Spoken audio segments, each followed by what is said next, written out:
देव पीर महाराज की जय। सनातन धर्म की जय। भजन करावे ना कुटुंब परिवार नो जय।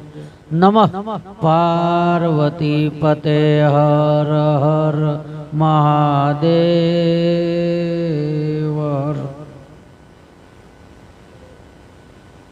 આજના અમાક્ષર શુદ્ધ 11 ના શુભ દિવસે પરમાત્મા એવા રામદેવ પીરની જ્યોતની સાક્ષીએ આપ સૌને મળવાનું થયું। એમાંય આજે જે પરમાત્માની જ્યોત અહીં પ્રગટ થઈ છે એ જ્યોત આમ તો આ પાઠ ખરો ને એ કળિયુગની અંદર અશ્વમેઘ યજ્ઞ બરાબર છે। ભાગ્યશાળીના ત્યાં પરમાત્માની જ્યોત પ્રગટ થાય છે। યુગોના યુગથી જે અહીં વાણી ગવાય છે એ વાણી 4 યુગથી બનેલી છે અને જ્યોત છે યુગ પહેલાની છે। આ જ્યોતનો મહિમા ઋષિ મુનિઓએ બોલાયો છે। જ્યારે જ્યારે ભીડ પડી છે ત્યારે પરમાત્મા સંતોની વારે આવ્યો છે, પણ એક શ્રદ્ધા અને વિશ્વાસ એવો એક દૃઢ થઈ જાય કે હું પરમાત્માનો છું, પરમાત્મા મારો છે। આવો જ્યારે આપણા અંદર ભાવ પ્રગટ થાય, એવો વિશ્વાસ આવી જાય, ત્યારે પરમાત્મા સ્વયં પ્રગટ થાય છે। હમણાં વાણી ગવાણી લુહારની કે તમે જુઓ એ દેવાયત પંડિત ક્યારે ગુરુ મળ્યા, એને પંડિતાઈ બહુ કરી, એટલી બધી પંડિતાઈ હતી।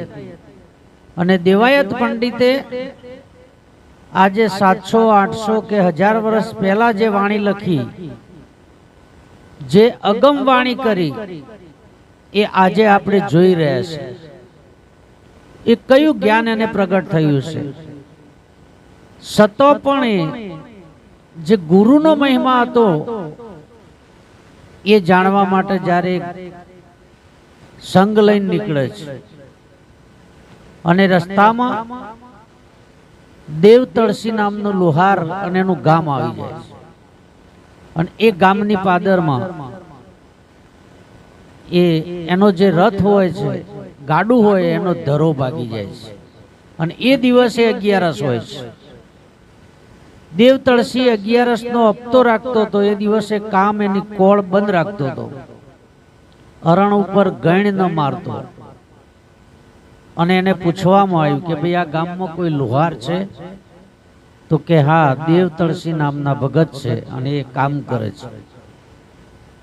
ત્યારે ત્યો જ પણ એને વાત કરી કે આજે તો મારે હપ્તો છે, હું અરણ ઉપર ગણ ન મારું। ત્યારે કોઈએ કહ્યું કે તમે ભગત છો, તો પછી આ બધા ભક્તો છે સંઘમાં જાય છે ને એમને મદદ કરો। પણ કે હું ગમે તે થાય, સૂર પશ્ચિમમાં ઉગે પણ હું અરણ ઉપર ગણ ન મારું। અને છતાંય કોઈ પુરુષ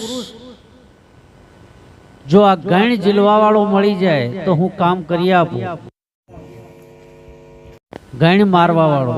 ત્યારે દેવાયત પંડિત કહે છે કે ગણ મારું, અને જેવો ફટકો માર્યો અરણ પાતાળમાં અને દેવતળસીએ પગ લોબો કરી દીધો। ટુકડા ધગધગતા હતા, એ પોતાના ઘૂંટણ ઉપર મૂકી અને એના ઉપર દેવાયત પંડિતે જ્યારે ફટકો માર્યો ત્યારે બે હોદા મિલાયા।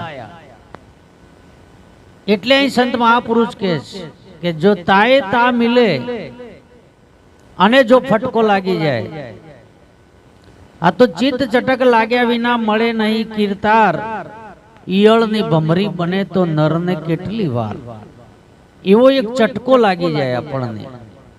અને એ દેવાયત પંડિતે તો શીશ નમાયું અને એટલે વાણી બોલ્યા કે દેવાયત પંડિતને દેવ તળસી મળ્યા, જેના પગના ઘૂંટણીએ ગણ ઝીલ્યા મારા વીરા. એક વાણી એ દિવસ એના અંદરથી પ્રગટ થઈ. આ મહાપુરુષ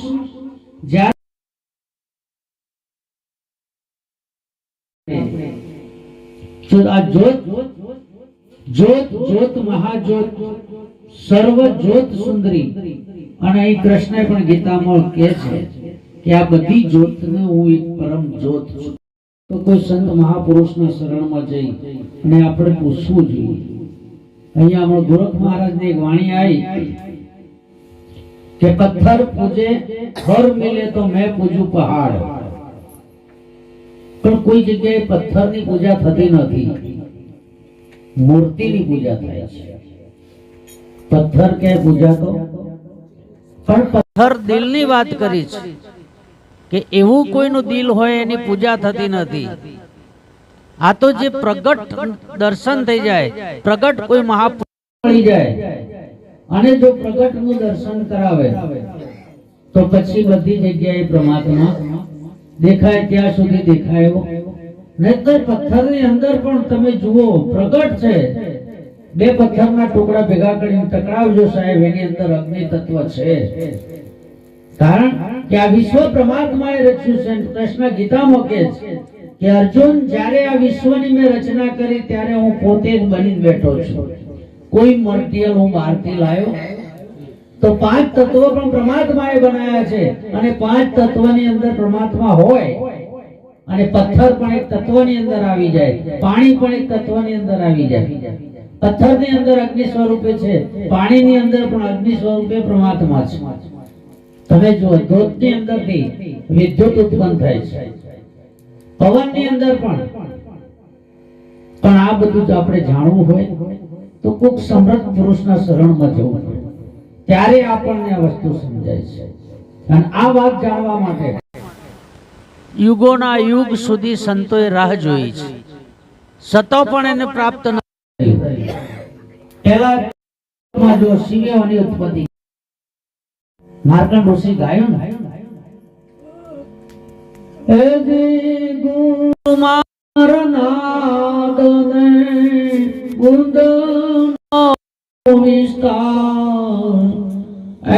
સંસાર પ્રગટીતો એમ બોલેલા ઋષિ માર્ક મહામંત્ર શિવને લીધો. જ્યારે આ વસ્તુ શિવને જાણી, પરમાત્મા શિવ, અને એને જ્યારે આ ઉત્પત્તિની વાત કરી, પણ શિવ તો ધ્યાનમાં અવસ્થામાં હતા. અને એ સમયે નારદજી પરમાત્માના ઘરે પધારે છે. પાર્વતીને એકલા જોઈને કહ્યું કે તમે એકલા છો માં, પ્રભુ ક્યાં છે? કે એ તો ધ્યાન અવસ્થામાં છે. કે ખુદ તો પરમાત્મા છે તો એમને કોનું ધ્યાન ધરવાનું? એ તો પરમાત્મા છે. અને આ વાત થોડી એમને હિલચાલ કરી, પાર્વતીને શંકા ગઈ. પાર્વતી શિવ જો ધ્યાનસ્થમાં બેઠા છે ત્યાં જઈને દંડોળ્યા, તમે કોનું ધ્યાન કરો છો? અને આ વાત મને સમજાવો. પાર્વતી, આ વાત એટલી બધી સહેલી નથી, પ્રાપ્ત કરવી કઠિન છે. સતો એને હઠ લીધી. એટલે શિવે કહ્યું કે એકાંતમાં બેસીને હું તને આ શબ્દ આપું છું, વચન આપું, અને તારે વાતની મને હોકારો આપવો પડશે. તમે જુઓ, આ તો ભાગ વિના બળે નહીં, ભલી બાતને ભોગ, ઓબે કેરી પાકે એટલે કાગડાને આવે રોગ. સમય આએ ખાઈ ના શકે, આ બધાને કરવું છે, પણ આ બધાનાથી શક્ય આ તો કોઈક ભાગ્યશાળીના તેઓ વસ્તુ આ પ્રગટ થાય. એટલે શિવ આ વાત ચાલુ કરી મહાધર્મની. આ છે ને આજે એ ઉજાગરો નથી હો, આજનું જાગરણ છે, જમા જાગરણ છે. આજનો તો આપણને થાક પણ ના લાગે. કેમ કે 4 યુગનો ધણી અહીં સ્વયં પ્રગટ છે. પાર્વતી હુંકારો આપે છે, શિવ વચનની સુનાવણી કરે છે. બરાબર જ્યારે વચન આપવાનો સમય આવ્યો, પાર્વતીને આળસ આવી, નિંદ્રાધીન થયા અને વચન નીકળી ગયો. શિવ અટક્યા ત્યારે ત્યાં સંત અને શાસ્ત્ર એવું કહે છે કે સુખ નામનો પોપટ નું ત્યાં ઈંડું હતું અને એ વચનના અવાજથી સિવાઈ ગયું અને એને હોંકારો આપ્યો કે પ્રભુ આગળ થવા દો, હું હોંકારો આપું છું. શિવ કે આ મારી વસ્તુ હતી ચોરાઈ ગઈ, વચન નીકળી ગયો એટલે. અને શિવને થોડો કાળ જાળ અંદર ઉત્પન્ન, કારણ કે શિવ છે ને કાળનું આમ પેલું એ છે, એમને બાજનું રૂપ ધારણ કર્યું. પોપટ ઉડ્યો આકાશમાં, પાછળ બાજ થઈને ભાગ્યા છે. આગળ જતા પોપટને ખબર પડી કે હવે મારો અંત છે, આ છોડશે નહીં તો કોઈ પાણીના ગળાની અંદર આ પૂરો થઈને સમાઈ ગયો. શિવ પરમાત્મા જાણી ગયો કે આ તો પૂરો બન્યો. અને જે પૂરા બન્યા છે ને એ સાહેબ કોઈના ગણ ખડાયા વગર રહ્યા. આ તો જે પાણી જેવો બને અને એ વસ્તુ પ્રાપ્ત કરે. શિવ પરમાત્મા આગળ ઋષિનું રૂપ ધારણ કરીને કહ્યું કે બેન તારા ઉપરના ગળામાંથી પાણી આપ. એ પણ કોઈ સંસ્કાર પ્રાપ્ત કરેલા હશે એટલે એને એવું થયું કે તરસ લાગી હોય તો પાણી માગે, પણ ઉપરના ગળાનું કેમ? માટે કંઈક ભેદ છે. અને આ ભેદ જાણવા માટે અહીં સંતોએ વાત કરી છે. કબીર સાહેબે કહ્યું કે વેદ હમારા ભેદ હૈ. કબીર સાહેબના શબ્દને આપણે સમજી શકતા નથી. વેદ હમારા ભેદ હૈ. વેદ એટલે જે લખેલું પુસ્તક એવું માનીએ છીએ, પણ એને આ શરીરની વાત કરી છે કે વેદ હમારા ભેદ હૈ, હમ વેદન કી મય, આ જહો કબીરા રમ રહા વો વેદ કો ગમ.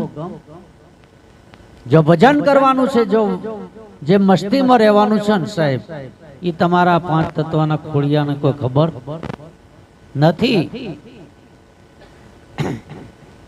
એટલે એને ઉપરથી એક ઘૂંટડો ભરી લીધો. ઘૂંટડો ભર્યો ને એના હાથે પૂરો અંદર જતો રહ્યો, એનો ગર્ભ રહ્યો અને એના નામનો સુખદેવ બન્યો. સુખદેવ જન્મ્યો સાહેબ. તમે જુઓ પરમાત્માએ કેવી લીલા રમી છે. પાર્વતી વચનથી વિહોણી રહી ગયા, આ ન મળ્યો. અને એના પછી વાણીમાં આવ્યું, પાર્વતીને ઉમંગ થયો. પછી આ વિશ્વ રચવાની ઈચ્છા કરી પરમાત્મા, એટલેથી શરૂઆત કરી.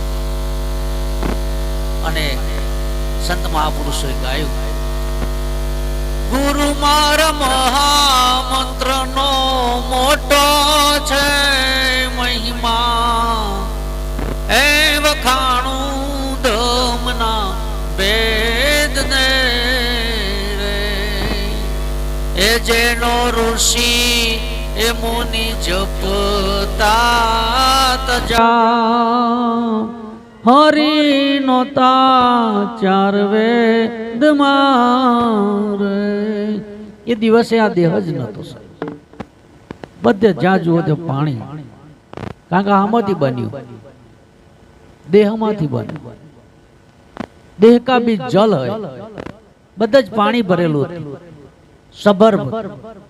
એમાંથી આ નીચે પ્રગટ થયો.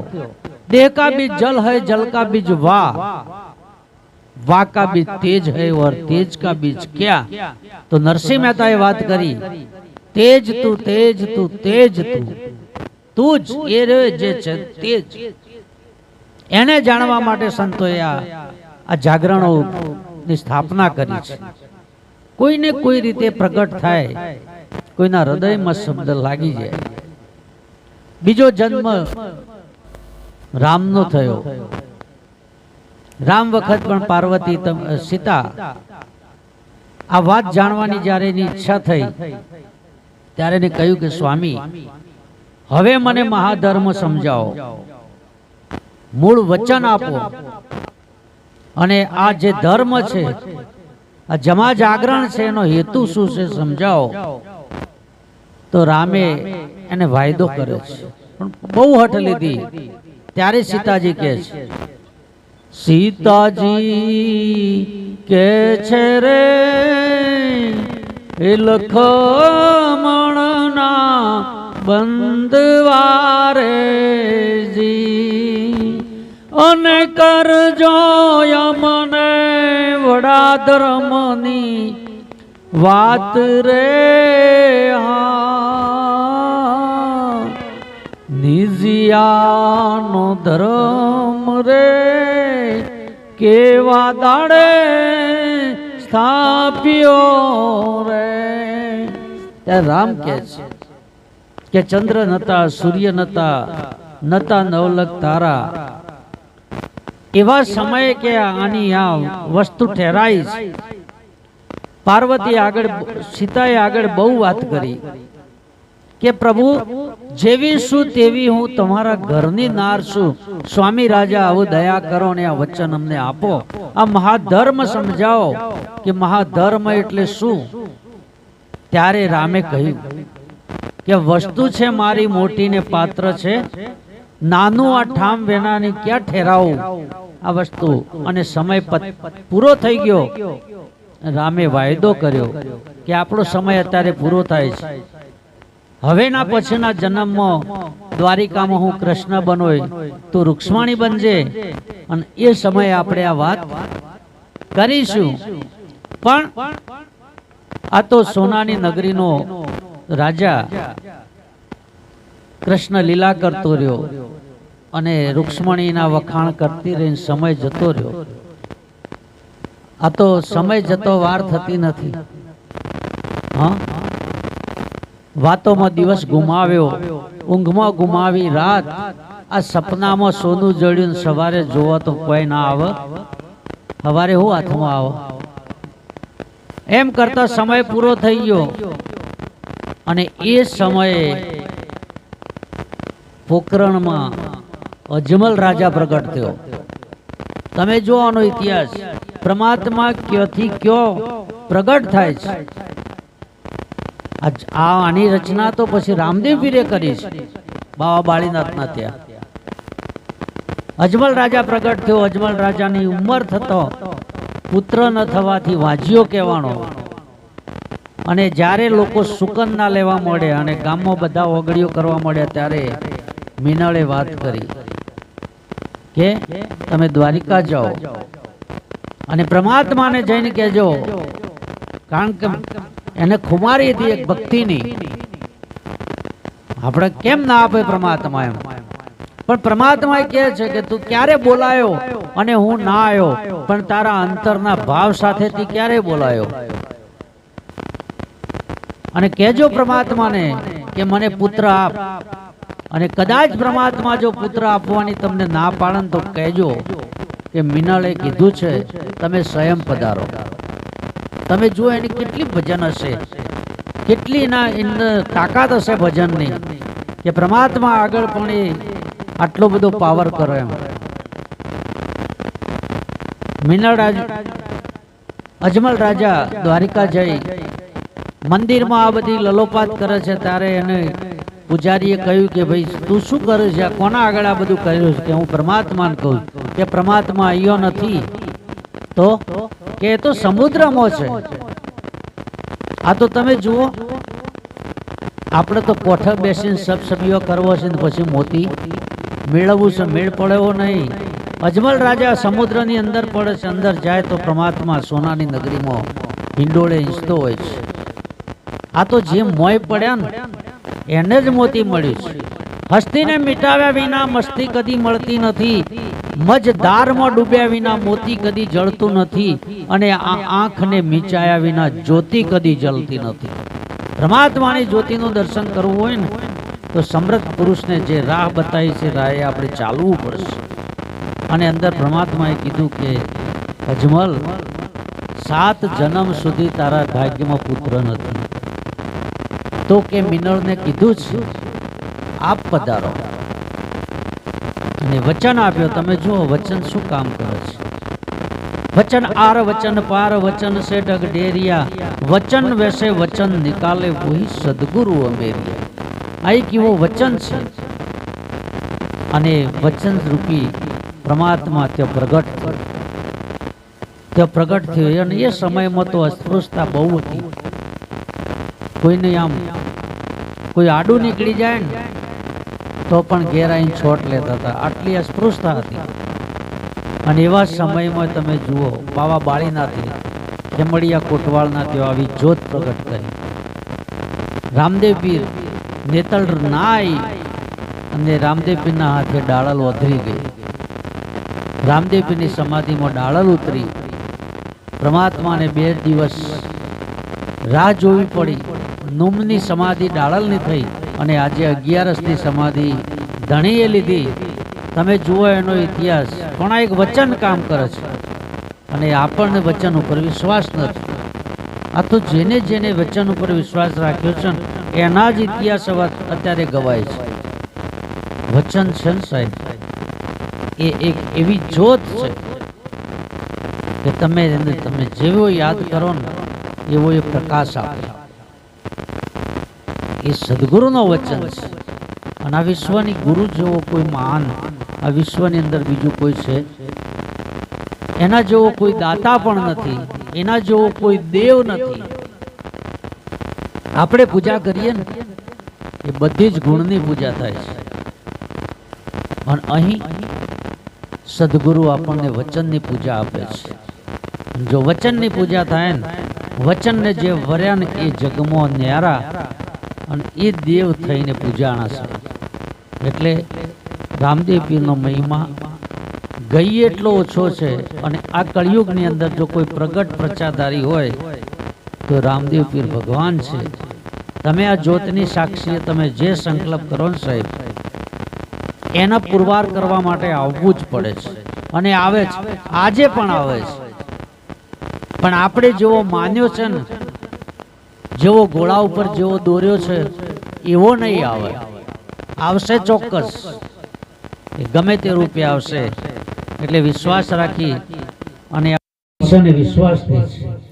પણ આ તો કેવું થાય, સારું થાય ને તો કે તો મોહ હતો તે થયું, નકર થાય એવું નથી. त्यो પરમાત્માને આપણે ભૂલી જઈએ છીએ, છેટા પડીએ છીએ.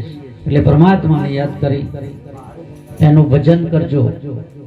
ભજન વિના કદી ભડાકો થાય નથી. આટલું કઈ મારી વાણીને વિરામ. બોલો સદગુરુ દેવ.